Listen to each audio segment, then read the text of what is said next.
J'ai entendu le mot révolution, j'ai entendu le mot rupture technologique, je crois que c'est exact. Et je pensais, ne vous faites pas de soucis, je ne vais pas être long, hein.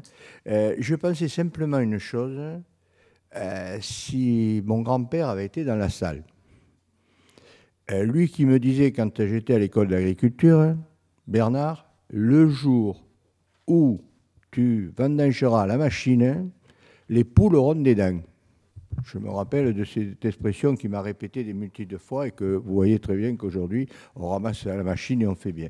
Et aujourd'hui, là, je crois que s'il était assis sur une chaise, ben, je ne sais pas s'il n'aurait pas cru être dans un autre monde et certainement à 10 000 lieues ailleurs. On a évolué, c'est vrai, à une vitesse qui est quand même importante. Je vais faire un peu les paliers rapidement. Le cheval, passer au tracteur, je ne sais pas si vous vous rendez compte à l'époque ce que ça a été. Ça n'a pas été tout simple.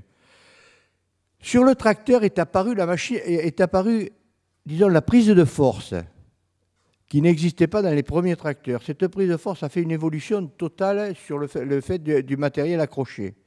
Ensuite, vous avez eu l'hydraulique qui s'est multiplié, qui a fait un développement très important. Et quand vous voyez tout ça, aujourd'hui, ben, quand vous entendez tous ces techniciens qui parlent, vous dites, ben là maintenant, il faut tourner la copie et il faut voir carrément autre chose.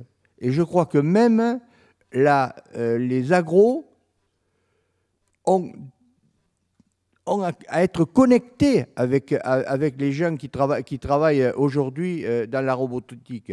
Parce que demain, peut-être la physiologie de la vigne, je dis peut-être, je n'en sais rien, la physiologie de la vigne, qui est une liane, peut être différente. Et aujourd'hui, moi je me suis battu, vraiment, parce qu'il y a, ne serait-ce, M. Bourguilat n'est pas là, mais je me suis battu pour le pulvérisateur qui soit un appareil qui soit écologique. Parce que la première fois que j'ai parlé de pulvérisateur, il y a quelques années, au ministère de l'Agriculture, j'ai cru que j'avais dit le gros mot. Et je pense que j'avais dit le gros mot. Et aujourd'hui, ils en sont à ce qu'on leur demande tous les jours de mettre des aides pour changer les pulvérisateurs qu'on a à l'heure actuelle, pour des appareils qui soient le plus, disons, sans dérive. Tout à l'heure, quelqu'un a parlé de dérive. Je crois que sans dérive également. Alors, je me taire parce que certainement, il y en a beaucoup qui ont faim et je les comprends très bien.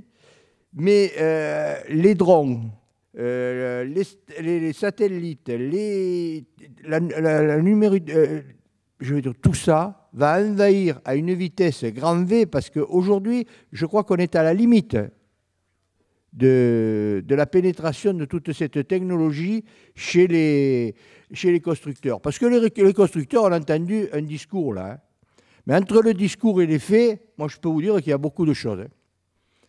Il y a beaucoup de choses parce que quand vous leur dites pour les pulvérisateurs, il faut essayer de faire un peu intéressant, vous savez, ils vous écoutent, ils vous disent ben, l'appareil que je fais, il est rentable financièrement et tout. Parce qu'ils ont tous, quand même, quoi qu'ils en disent, des responsabilités et des financiers à l'intérieur de l'entreprise qui les limitent des fois.